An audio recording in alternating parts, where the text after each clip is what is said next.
Have you ever been told to leave your own home by someone who doesn't even live on your street? Not because you broke the law, not because you stopped paying your dues, but simply because they didn't think you belonged. That's exactly what happened to me. The HOA president stood in the middle of the road, pointed her manicured finger at me and my wife, and screamed, "You criminals need to get off this property right now. I'm calling the cops." And when the police showed up, and she smiled, smug and satisfied, ready to watch us get dragged away. But then the first officer stepped out of his car, walked past her, looked me straight in the eye, and said, "Captain Chen." In that moment, the entire neighborhood held its breath. Karen's jaw dropped. The smirk disappeared. Her kingdom of control cracked at its foundation. This wasn't just a neighborhood dispute. This was about to become the most epic HOA takedown ever recorded, and you're going to hear every second of it.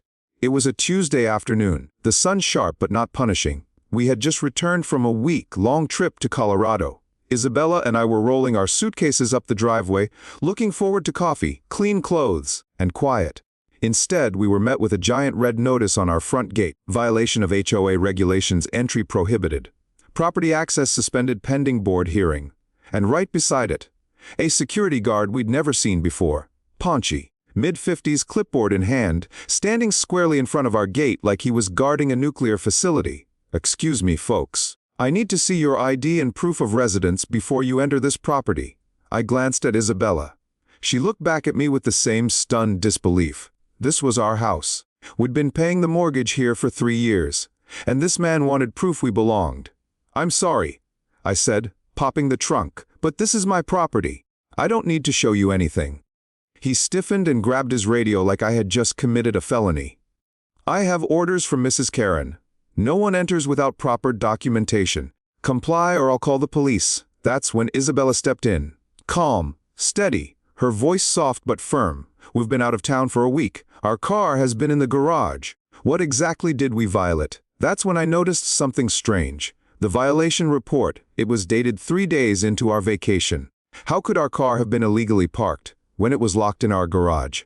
It wasn't a mistake, it was a setup. And then she appeared. Karen, the queen of Riverside Meadows. Her blonde hair was perfect. Her tracksuit sparkled like it cost more than our fridge. And her face, that smug, over-practiced grin that made your skin crawl. Well, she sneered. "Back so soon. I hope you enjoyed your little trip, because it's the last one you'll take from this address." She stood with her hands on her hips, confidence radiating like cheap perfume. But what she didn't know was who I really was. "Mrs. Karen," I said, voice calm, "we haven't violated any rules. Our car has been in the garage all week. This seems like a mistake." She didn't flinch.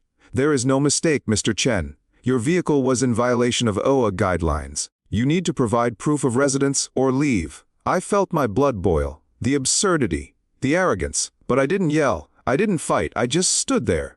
And so did Isabella. Silent. Tall, resolute. "This is our home," she said, low and firm. "We're not going anywhere." That's when Karen lost it. "I don't care what you think you own. I'm calling the police and they will remove you from this property." And she did. She dialed 911 with the hysteria of a soap opera villain. "Yes, there are trespassers. They're aggressive. They're threatening me. Send officers immediately." 5 minutes later, 2 police cars rolled up. Karen looked like she was about to be crowned queen of the neighborhood. She stepped forward, all confidence and fake concern. "Officers, thank God you're here. These 2 criminals are refusing to leave." But Officer Jenkins walked right past her. He looked directly at me. His eyes lit up. And then with a voice that stopped the world, he said, "Captain Chen. Sir, we didn't know," and froze. Her smirk vanished, and the empire she built on HOA intimidation began to crumble. Karen stood frozen, eyes darting between me and the officer like her world was falling apart in slow motion. "See, Captain." "You mean him?" she stammered, voice trembling. Officer Jenkins gave her a nod, then turned to the growing crowd of neighbors that had started gathering at the edge of their lawns. "Yes, ma'am. Captain Marcus Chen, decorated cybersecurity officer, U.S. Army, served 3 tours in Afghanistan, and the legal homeowner of this property." The silence was suffocating. The guard looked down at his shoes like they might offer an escape route. Ted Grimby, Karen's loyal puppet, had stopped pretending to water his already dead plants. His face was pale, his eyes wide, Officer Martinez, the second officer, stepped forward and took the violation report from Karen's shaking hand. "This violation says their vehicle was illegally parked last Thursday," he asked. "Sir, you said you were out of town all week." I nodded. "Colorado. We left Sunday." "The car's been in the garage the entire time." Martinez flipped through the report. No photos, no witness signatures, just a document signed by Karen. Karen's voice cracked with desperation. "I'm the HOA president. I have the authority." Officer Jenkins gave her a measured look. "Mom, HOA presidents don't have the legal right to restrict access to a resident's private property without board authorization or verified violations. Right now, what I see is a couple returning home and a security guard preventing their entry without cause." Karen looked like she'd just swallowed her own tongue. Aye, she stammered, eyes wild, and then another vehicle pulled up, not a police car, a black unmarked sedan. From it stepped a man in plain clothes, sharp eyes, firm stride, and the quiet confidence of someone used to walking into chaos and restoring order. Detective Ray Kowalski, my old friend, my brother in arms. He took one look around, the red sign, the nervous security guard, Karen's flustered face, and smiled. "Marcus," he called out. "Captain Chen, what in the hell did you get yourself into this time?" Karen blinked, as if trying to wake herself from a nightmare. "Wait, he's not. He's just a computer guy." Ray walked up and put a hand on my shoulder. "Not just a computer guy," he said, loud enough for everyone to hear. Marcus was a captain in Army Cyber Command, a strategic asset, the kind of person you don't accuse lightly. Especially not with falsified reports. Karen's color drained from her face. The smug queen of the OA was unraveling. I shook Ray's hand, forcing a tight smile. "Good to see you, though I wish it were under different circumstances." He nodded, taking it all in, scanning Karen like she was a hostile informant, eyes narrowing at the ridiculous sign taped to our gate. "Marcus, what exactly is going on here?" I opened my mouth to answer, but Isabella tugged gently at my sleeve. "I found something," she whispered. She held up her phone, face pale but steady. A list of OA expenses displayed on the screen. Community enhancement services for $12,000, administrative consulting for $8,500, all authorized by Karen. All paid to a company we'd never heard of, Apex Development. And get this, Isabella said, voice low, every one of those payments was approved without a board vote. No discussion. Just Karen's name. I frowned, my heart rate spiking. "Ray," I said, turning to my friend, "we may have a much bigger problem." Ray cocked an eyebrow. "How Apex Development?" I said. "Ever heard of them?" His expression darkened. He pulled out his phone. "Stay here," he muttered. "Don't go anywhere. I need to make a call." Karen, meanwhile, had regained just enough composure to attempt one last power move. "I don't care who he is," she snapped, her voice rising again. "This is my community. I was elected president, and I have the authority to." Ray cut her off with a look that could silence a room. "Mom," he said, voice low and deadly, "you need to stop talking now." And for once, Karen obeyed. We had crossed a threshold. This was no longer just a petty HOA squabble. It was something deeper, darker, and much more dangerous. As I stared at the list of financial transactions Isabella had uncovered, a picture began forming in my mind. One that had nothing to do with parking violations, and everything to do with fraud, abuse of power, and a ticking time bomb buried under our peaceful neighborhood. And Karen. She had no idea that we were just getting started. That evening, long after the sun had dipped below the rooftops of Riverside Meadows, Isabella and I sat at our kitchen table, laptop open, surrounded by a growing stack of printouts and documents. The quiet hum of the refrigerator was the only sound as we combed through files downloaded from the HOA member portal. A system every resident had access to, but few ever used. "Marcus," Isabella said, scrolling through line after line, "I think we've stumbled onto something much bigger than a few fake parking violations." She turned her laptop to face me. On the screen, transaction logs, hundreds of them, and all of them smelled wrong. The $12,400 for landscape enhancement, yet the bushes were still dying. The $22,000 for infrastructure upgrades, no new pavement, no wiring, nothing. The $18,000 for community security, and all we got was a glorified mall cop guarding our driveway. Every transaction personally approved by Karen, no board vote, no resident input, no receipts, just her name on every line item. Isabella typed a search term into the database. "Apex Development," she said. "They've received over 68,000 from our HOA over the past 18 months. I frowned. "And what have they actually done?" She looked up, Lips tightening. Nothing. I checked. No visible projects. No work orders. Not even a single truck in our neighborhood with their logo. I clicked deeper. The company's listed address. A shared office building in a different city. No phone number. No staff. No project portfolio. It's a shell, I muttered. A ghost company. And then, we found it. Inside the HOA portal was a folder titled Internal Communications, hidden in plain sight, and within it, a series of personal emails between Karen and a man named David Richardson, CEO of Apex Development. But these weren't professional emails. If we sign the new contract by Monday, I can push it through by Friday. The board trusts me. No one asks questions. Dinner at the usual place. I miss you already. My hands clenched around the mouse. Isabella stood behind me, reading silently over my shoulder. They weren't just business partners, they were lovers. And they were using our HOA dues to fund their affair. Isabella, I said quietly, this isn't negligence. It's theft. It's fraud. She nodded, her voice hard. You need to call Ray. Now, I grabbed my phone and called him immediately. 2 rings, he answered. Marcus, I was hoping you'd call, Ray said. I've been doing some digging. Apex Development's been on the radar of a few financial crime units. What have you found? I told him everything, the fake contracts, the unauthorized payments, the emails. Ray went silent. Marcus, he said finally, his voice shifting into professional mode. This isn't just a rogue HOA president. This could be part of a coordinated embezzlement operation. I'm going to loop in the feds. Just then, my phone buzzed again. Mrs. Patterson, our sweet, elderly neighbor 3 doors down. Marcus, I saw what happened earlier with Karen. If you're looking into the HOA finances, I have some things you need to see. A moment later, more messages, dozens of them. The Rodriguezes across the street. We've been keeping records of bogus fines. We'll send them over. The Hendersons from the far end of the block. Karen threatened us when we asked questions. We've documented everything. Anonymous tips from neighbors who'd previously been silent out of fear. Our quiet little neighborhood was finally finding its voice. Isabella gasped softly. Marcus, you have to see this. She handed me her phone. An email between Karen and David, dated 3 weeks ago. We need to accelerate the timeline. Someone's asking too many questions. And Karen's chilling reply, don't worry.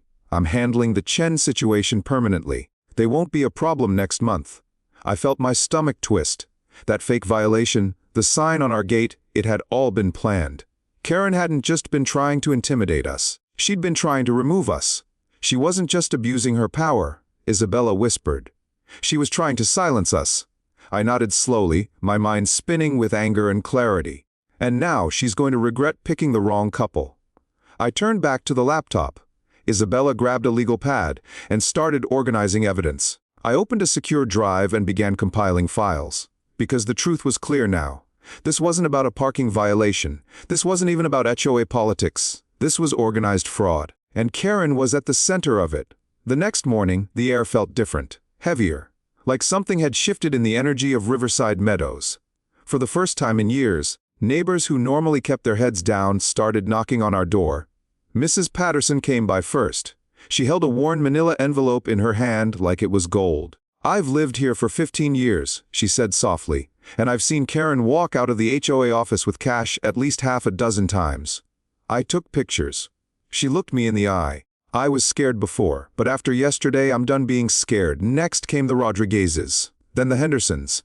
By noon, Isabella and I had over 40 separate files, photos, emails, printed fines, even voice recordings, all documenting Karen's abuse of power. We set up a war room in our living room, whiteboard, laptop, folders. We need to build a timeline, Isabella said, scribbling dates. When did the fraudulent charges begin? How do they line up with her appointment as HOA president? The pattern became obvious. Karen had seized control of the HOA just weeks after her messy divorce. With no job history, no income of her own, she had found something else: control. And she'd turned that control into cash. Look at this. I pointed to a cluster of dates. Every time someone questioned her decisions, she fined them, harassed them, or tried to drive them out. Isabella nodded grimly. She used fear as a tool, and no one pushed back, until now. Ray called that afternoon. Marcus? He said, I spoke to someone in Financial Crimes Division. They've had a file open on Apex Development for a while, but no solid evidence. What you've provided is the missing piece. He paused. The FBI is moving. There will be search warrants. And Karen doesn't know it yet, but she's going down. My stomach flipped, not with fear, with anticipation. We'll want to trigger the collapse from inside, Ray said. There's going to be an emergency HOA meeting. That's your stage. My stage. You're going to show them everything. Publicly. The goal isn't just to arrest Karen. It's to wake up everyone she's controlled. The meeting was called for 7 p.m. that evening. By 6:30, the community center was overflowing. People were standing against walls, peeking in through windows. It was like the town had shown up for a courtroom drama, and they were ready for justice. Karen arrived late. She wore sunglasses, at night, and a bright red blazer like she was still in charge. But her hands were trembling. Ted Grimby trailed behind her like a man heading to the gallows. She stepped to the front with forced confidence. "Ladies and gentlemen," she said, voice tight, "there have been lies and rumors circulating, false accusations, and I'm here to clear them up." I stood. "Before we continue, I have something to present." The room went silent. Every eye turned to me. I walked to the front, connected my laptop to the projector, and turned to the crowd. "My name is Marcus Chen. My wife Isabella and I have lived here for 3 years. We pay our dues. We follow the rules. But last week, we were targeted, harassed, accused of crimes we didn't commit." I clicked the first slide, and it was just the beginning. I walked them through the violation, the fake report, the suspicious guard, then the financial records. Every slide more damning than the last payments to Apex Development for work never completed. Emails between Karen and her secret lover, the CEO of Apex. Photos of luxury dinners, hotels, flights, all charged to HOA consulting fees. The gasps in the room turned to murmurs, then to anger. Karen shot up from her seat. These documents are fake! "He hacked the system! He's the criminal!" But before she could spiral further, Mrs. Patterson stood up. Her voice was calm, clear. "I've seen you carry envelopes of cash out of the HOA office. I've seen that man, David Richardson, at your house late at night. And I've seen you load community items into a moving truck that never returned." The room erupted. Gasps. Shouts. Ted Grimby dropped his head into his hands. A woman near the back began crying. And then Mr. Rodriguez raised his hand. "I move to immediately remove Karen as HOA president and demand full restitution." "All in favor?" he asked. Every hand went up, every single one, even Ted's. Karen shrieked, "This is illegal! You can't do this! I am the HOA!" But no one was listening. Her voice was drowned out by something stronger than fear, truth. And for the first time in years, Riverside Meadows was finally free. That evening, after Karen was voted out right in front of the very people she once ruled with fear, she stormed out of the community center in silence. No one stopped her. No one spoke. She wasn't escorted. She evaporated. And in that moment, we didn't cheer. We didn't celebrate. Because something deeper lingered in the air. This wasn't over. The next morning, Isabella and I walked into the regional federal building, escorted through security and up to a private conference room. Sitting at the table across from us was Agent Sarah Martinez, FBI, White, Collar Crime Division. She was calm, controlled. Her voice never rose. But the sharpness in her eyes made it very clear. She'd brought down giants before. I opened my laptop and began my presentation. The falsified invoices, the personal emails, the vendor with no office, no employees, no proof of work. The HOA board that hadn't voted on a single one of the payments. Isabella chimed in with the evidence from our neighbors. The fines, the threats, the pattern. Martinez took notes silently, flipping through our files with the precision of a surgeon. Then she opened a file of her own, and what she showed us made our neighborhood look like a raindrop in a thunderstorm. "You're not the only ones," she said. "What you uncovered is just one node in a much larger scheme." She laid out photographs, charts, surveillance data. 23 HOA communities across 3 counties. More than 4.7 million stolen through fraudulent community improvement charges. The same pattern over and over again. Newly divorced HOA president. Contracts pushed through quietly. Consulting fees paid to Apex Development, a company with no real operations. David Richardson, Agent Martinez said, tapping a photo, has been running this operation for over 4 years. He targets women like Karen, insecure, newly single, craving purpose. He seduces them, and then he turns their HOA budgets into personal bank accounts. I felt sick and furious. Karen wasn't just power-hungry, I muttered. She was complicit, and scared we'd figure it out. Martinez nodded. "And that's exactly why you became her target." Then she said what we'd been waiting to hear. "Based on what you've given us, We're executing search warrants at Karen's home and the Apex Development Office. First thing tomorrow. Their assets will be frozen within the hour. I glanced at Isabella. Her eyes, usually so warm and calm, were burning. We're finally going to get justice. Just as we left the federal building, my phone rang. Marcus. It's Ray. His voice was clipped, urgent. Richardson's trying to run. He's liquidated accounts, sold his car, and booked a one-way flight to Mexico. We've alerted airport security. But we need your documentation airtight. If this goes to trial, we'll need every chain of custody, every timestamp. I nodded, already heading home. I've got it all. Back in our living room, the air felt electric. We spread every file photo message across the table. Our whiteboard was full. Our timeline was clear. Our case, bulletproof. But that wasn't the part that shook me. It was what happened next. My phone lit up again, this time with message after message from neighbors. Mrs. Patterson sent us bank statements showing years of misuse. The Rodriguezes forwarded Karen's threats when they asked about landscaping costs. A quiet couple down the street, whom I barely knew, shared recordings of HOA meetings where Karen had strong-armed votes. And then one anonymous tip included a folder of photos. Karen, David Richardson, suitcases of HOA documents loaded into a car at 2 a.m. She wasn't just corrupt, Isabella said, voice low. She was preparing to erase everything. And that's when it hit me. The fake violation notice wasn't meant to punish us. It was meant to remove us before we could expose her. Not this time, I whispered. I sat down on my laptop and opened a new encrypted drive. Because this wasn't HOA drama anymore. This was fraud, racketeering, obstruction. And we weren't just fighting for our house. We were fighting for every community David Richardson had bled dry. 6:02 a.m. Not a minute early. Not a second late. Black SUVs rolled quietly into Riverside Meadows. Agents moved swiftly, calmly, precisely. But this time, they weren't pulling up to my house. They were headed straight for Karen's. Through our bedroom window, Isabella and I watched it unfold. Federal agents in dark jackets walked up the driveway with purpose. Karen was escorted out of her home in handcuffs, wearing a bathrobe and confusion. The woman who once screamed that we didn't belong was now being led away, stunned and silent, from the very place she thought she ruled. Meanwhile, David Richardson was on his way to the airport. 3 large suitcases, one-way ticket to Mexico, calm, confident. But what he didn't know was that FBI agents were waiting for him at the security checkpoint. When they searched his luggage, they found 3 fake passports, over $250,000 in cash, a binder of exit strategies and overseas wire instructions. You just helped shut down the largest HOA fraud ring in this region, Agent Martinez told me on the phone later that day. And the evidence you and Isabella gathered, it sealed the case. The headlines came fast and loud. HOA president arrested in 4.7M embezzlement case. Secret lover and fake contractor nabbed in HOA corruption scandal. Cybersecurity veteran uncovers O fraud empire. Reporters showed up. Neighbors stopped whispering and started speaking openly. And Riverside Meadows, once quiet, fearful, compliant, was now a neighborhood reborn. That night, Agent Martinez called again. We've frozen 31 bank accounts linked to Apex and Karen. We've recovered over $4.1 million so far. And both Richardson and Karen are facing multiple federal charges. I listened in stunned silence. It wasn't just over. It was exposed. Isabella came into the room with 2 mugs of hot coffee. They got her, she asked. And him? I nodded. Caught David at the airport, with a suitcase full of money.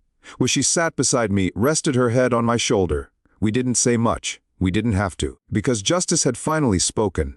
And it spoke in handcuffs, headlines, and hard evidence. 2 days later, our neighborhood held a special community meeting. No fear, no icy stares. Just open voices, shared laughs, and something we hadn't felt in a long time: trust. They asked me to speak. I stood at the front of the room, not as Captain Chen, not as a soldier or cybersecurity expert, but as a neighbor. I'm not a hero, I began. I'm just someone who refused to stay silent. And I believe if we all do that, if we all just refuse to look away, then no one, no matter how powerful they seem, can get away with what she did. Applause echoed through the hall. As I stepped down, Mrs. Patterson took my hand. You did what the rest of us were too afraid to try. And thanks to you, we have our community back? I nodded, heart full. No one should be afraid in their own home, I whispered. And just like that, a neighborhood that had once lived in shadows was finally standing in the light. 8 months later, I stood in the middle of what used to be an overgrown, abandoned patch of land near the heart of Riverside Meadows. Now it was alive, a new community park complete with a playground, garden beds, and shaded benches, all built with the funds recovered from Karen's fraud. Children ran across fresh mulch, their laughter echoing through the air. Neighbors passed around homemade lemonade and barbecue plates, and in the center of it all was a banner fluttering in the breeze: Riverside Meadows Community Festival. A new chapter begins. The transformation wasn't just physical. Our HOA board had been completely restructured. Every expense over $500 required a community vote. All financial records were posted online for anyone to view. Monthly meetings became open forums, not lectures. And for the first time since we moved in, people smiled when they passed each other on the sidewalk. They waved, they talked, they trusted. Ted Grimby, the former HOA board member who had once cowered under Karen's thumb, had stepped up. He cooperated fully with the investigation, turning over every document Karen made him sign. Turns out, Karen had threatened to sue him personally if he questioned her spending. He wasn't complicit. He was terrified, and once that fear was lifted, Ted became one of the most competent and honest treasurers our HOA had ever seen. The FBI's case had grown bigger than any of us imagined. In the end, they arrested 12 individuals connected to the Apex development scheme. The total fraud amount across 31 A's was over $62 million. Karen was sentenced to 4 years in federal prison, and David Richardson received 9. It was one of the largest HOA embezzlement cases in California history. And it all started with a fake parking violation taped to my front gate. Ray stopped by the festival that afternoon. He handed me a cold beer and raised his in a toast. To Captain Chen, he said, the man who proved sometimes the laptop is mightier than the crown. We laughed. But he wasn't wrong. Because this hadn't been a battle of muscle. It had been a battle of truth, of persistence, of choosing to fight back when it would have been easier to just move away. Boss Chen!